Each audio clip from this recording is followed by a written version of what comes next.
Pak Jokowi tanpa dukungan Partai Coklat bukan siapa-siapa. Mau bicara hukum, kalau Kapolrinya masih Listio Sigit, sampai berbulu nih gelas nggak akan ada perubahan, Pak. Bayangin gelas bisa bulu nggak? Pak, diskusi ini kan Pak Bobi dituding menang karena faktor Partai Coklat. Pak, tanggapannya seperti apa, Pak?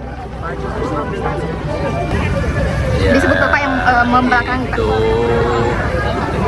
Dibuktikan saja buat karena kan ada dilaporkan saja ke Bawaslu, kan ada mekanismenya, atau dibawa ke MK kan ada mekanisme. Justru sebaliknya ya, apa yang disampaikan oleh segelintir orang terkait parcok dan lain sebagainya itu kami kategorikan sebagai hoax ya. Dan ada juga anggota DPR yang menyampaikan hal tersebut. Orang tersebut bahkan sudah dilaporkan ke MKD ya. Karena kami juga anggota MKD ya. Orang tersebut sudah dilaporkan ke MKD. Kami ingin meminta keterangan beliau apa yang menjadi bukti ya, apa yang menjadi dasar juga disampaikannya tuduhan tersebut. Namanya pilkada ini tidak hanya antara dua kubu ya, karena jadi hampir nggak mungkin Kapolri ya menggunakan institusinya untuk kepentingan kubu tertentu, karena di pilkada itu bisa terjadi mix ya antar kubu partai-partai politik gitu kan. Di provinsi A misalnya partai A berkoalisi dengan partai B, di provinsi lainnya berseberangan ya, jadi secara logika nggak logis ya. Dan kami minta sesama teman-teman anggota DPR, walaupun kita bebas berpendapat, tapi harus didasarkan pada bukti-bukti yang kuat, jangan hanya narasi-narasi, karena ini justru yang akan bisa menjadi situasi tidak kondusif. Saya dengar orang tersebut sudah dilaporkan di MKD. Kalau dilaporkan di MKD, prosedurnya tentu akan dipanggil, dimintai keterangan, dan diminta untuk membuktikan. Kalau tidak bisa membuktikan, tentu ada konsekuensinya. Kira belum apa-apa, DPR sudah mau mencoba otoriter. Sejak kapan mereka punya hak untuk melarang anggota DPR untuk bersuara tentang apapun? Ya, belum apa-apa sudah otoriter begitu, apalagi Komisi 3 atau MKD, silakan.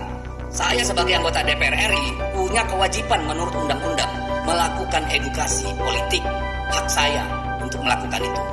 Kalau saya berbeda pendapat dengan dia, bukan berarti dia boleh sewenang-wenang manggil dan mengadili orang. Silakan dipelajari dulu. Ya, ada tahapan-tahapannya.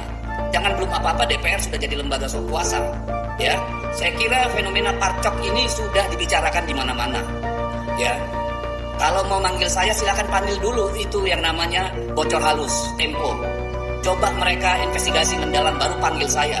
Kalau dia panggil saya tanpa panggil dan dalami masalah ini di publik, saya kira itu otoriter namanya, dan saya pasti lawan. Ya, jadi jangan sembrono menggunakan kekuasaan. Kekuasaan itu ada batasnya. Tapi memang itu jelas ya, pola yang sama ya. 2024 pileg dan juga pilpres ini diulangi lagi. Kita ngelihat paling ketara itu di Jawa Tengah lah, pemanggilan betul. Kepala desa, terus juga jangan lupa pengusaha gitu. Pengusaha tuh kita dapat cerita, Cica yang dapat ceritanya tuh ya.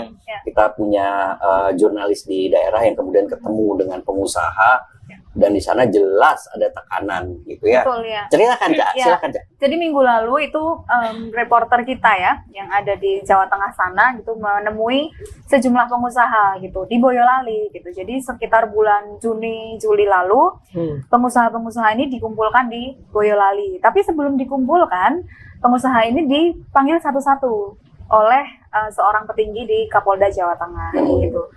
Pemanggilannya itu macam-macam, ada yang diperiksa karena kasus proyek, ada yang dugaan suap, ada yang dugaan korupsi, segala macam lah. Nah, lalu setelah mereka dipanggil ini, mereka kan dipanggil terus saling bertanya ya, kok aku dipanggil gitu. Nah, mereka ini pengusaha-pengusaha yang bermain di sektor jasa gitu ya. Nah, karena mereka punya satu semacam asosiasi gitu, kemudian mereka saling berkomunikasi, kok kita dipanggil padahal tidak terlibat di proyek itu gitu. Lalu di beberapa hari kemudian mereka dikumpulkan di satu tempat di Joglo gitu ya, yang ada di Boyolali. Dan di rumah siapa itu?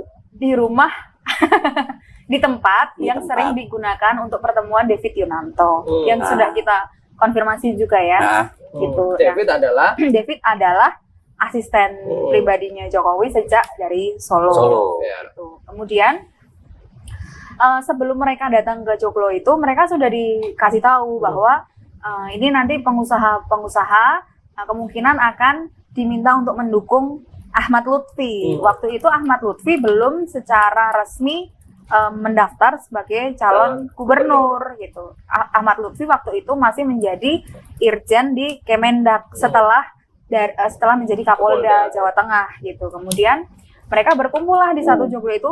Rupanya ada sekitar 40 orang di situ. Rupanya mereka diminta untuk deklarasi langsung. Deklarasi mendukung Lutfi Ahmad dan Lutfi Agus. Agus adalah adiknya David Yunanto, dan Agus adalah sekarang menjadi calon Bupati Boyolali. Nah, gitu. dan David kita udah tanya ya, dia nggak respons ya waktu itu ya. Tidak respons gitu, dan di sana di acara deklarasi itu ada petinggi kepolisian yang menunggu mereka. Gitu. Dari jauh, dari dekat. Dari dekat di forum itu. Gitu. Ya. Kemudian pengusaha ini dibisikilah oleh tim yang ada di situ bahwa kalau mau selamat gitu ikut aja deklarasinya. Akhirnya mereka membuat semacam video deklarasi gitulah untuk mendukung Ahmad Lutfi waktu itu ya, dan Agus sebagai calon Bupati Boyolali gitu. Nah, setelah deklarasi itu pulangnya mereka dibekali spanduk itu berukuran berapa Pak? 2,3 ya? 2x3. Jadi 2x3 ya, 2x3 meter itu diminta untuk dipasang di rumah atau di tempat kerja mereka gitu. Nah, dan begitu mereka tidak pasang, ada pemanggilan lagi. Betul. Ada yang dipanggil? Ada. Ditanyain Jadi, ya. ada beberapa pengusaha yang sebetulnya sempat masang terus dicopotin gitu kan, dicopotin terus karena mereka tidak mendukung atau karena mereka malas saja, kemudian dicopotin terus dipanggil lagi untuk kasus yang berbeda. sama, gitu, dipanggil lagi sampai terakhir itu bulan Oktober kemarin gitu, sampai di surat pemanggilan itu sebetulnya surat pemanggilan itu yang mereka lihat hanya di copy paste satu sama lain. Jadi satu pengusaha dengan pengusaha lain itu suratnya tuh sama sebetulnya. Nah, kemudian setelah terus mereka berpikir kan capek juga dipanggil terus mereka minta pemanggilan itu diundur sampai setelah pilkada. Iya, jadi polanya sama kan. Lagi-lagi sama, pengusaha ditekan gitu. Kan 2024 juga begitu ya.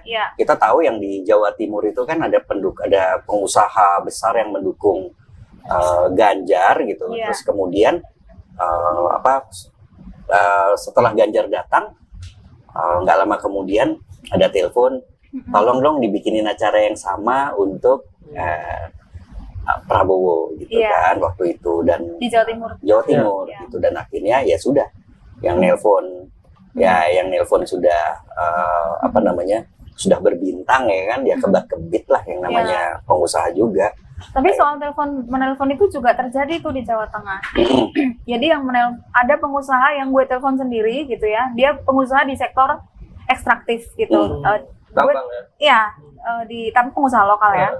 Lalu dia menerima telepon dari seorang petinggi kepolisian juga yang mengaku diutus gitu ya oleh pusat, entah pusatnya ini siapa gitu ya, oleh pusat gitu, dan ditanyai baru terjadi 2 pekan yang lalu, ditanyai mendukung siapa, pengusaha ini mendukung siapa gitu, karena takut dia bilang mendukung Ahmad Lutfi dan Tas Yassin gitu. Lalu petinggi kepolisian ini bilang iya bagus, pokoknya pengusaha harus mendukung Ahmad Lutfi dan Tas Yassin gitu. Jadi modusnya tidak hanya dikumpulkan tapi juga diteleponi satu-satu gitu, dan dia cerita bahwa teman-temannya juga mengalami hal yang sama.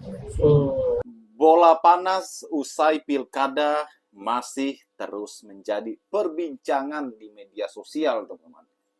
Sekarang ya, teman-teman tahu bahwa kekalahan PDIP di Jawa Tengah masih mengandung misteri yang saat ini masih belum terpecahkan, yaitu Partai Coklat ya. Di sini PDIP selalu bersuara tentang adanya dugaan-dugaan Partai Coklat dalam pemenangan Ahmad Lutfi di Jawa Tengah ya. Bahkan Habib Rukman, teman-teman ya, bagaimana ia mengatakan bahwa apa yang disampaikan Deddy Sitorus itu hoax ya, tidak benar, teman-teman. Di sini Habib mengatakan akan memanggil Deddy Sitorus ya. Ini sudah masuk ke ranah DPR, teman-teman. Dan kita tahu juga bahwa Deddy Sitorus ini anggota DPR juga di fraksi PDIP ya. Dan Deddy Sitorus mengatakan dan menantang balik Habib ya. Ketika saya dipanggil ya, apa dasarnya, kata Deddy Sitorus ya. Dia akan siap datang ya, karena apa yang disampaikannya itu berdasarkan data ya. Dan sontak saja bahwa Habib ini malu sendiri sebenarnya. Kenapa? Habib ini mendukung oligarki ya, mendukung bukannya menyelidiki ya, terlebih dahulu malah mengatakan bahwa apa yang disampaikan Deddy Sitorus itu hoax. Karena kita tahu bahwa bukan saja Deddy Sitorus yang mengatakan hal tersebut, tetapi Tempo, teman-teman. Nah, Tempo membuka Partai Coklat ini yang terus bekerja ya, menekan para pengusaha-pengusaha dengan berbagai cara ya. Di sini Tempo juga membuka ya bagaimana strategi pemenangan daripada Ahmad Lutfi ya, menggunakan bintang-bintang ya, kata Tempo. Semakin hari semakin terlihat ya bagaimana kemenangan Ahmad Lutfi ini di Jawa Tengah, teman-teman, bukan karena faktor Jokowi ya, tetapi karena faktor berbagai pihak dan banyak sekali yang terlibat di dalamnya. Kita lihat saja nanti apakah ini akan terbongkar ke publik ya, apakah ini bisa dibuktikan oleh PDI Perjuangan selaku yang menjadi korban ya. Sebenarnya kita tuh ingin rindu ya bahwa supaya PDIP ini menjadi mode oposisi. Inilah cocoknya PDI menjadi oposisi ya. Bagaimana menurut kalian? Kita diskusi di kolom komentar, teman. Sampai jumpa lagi. Salam.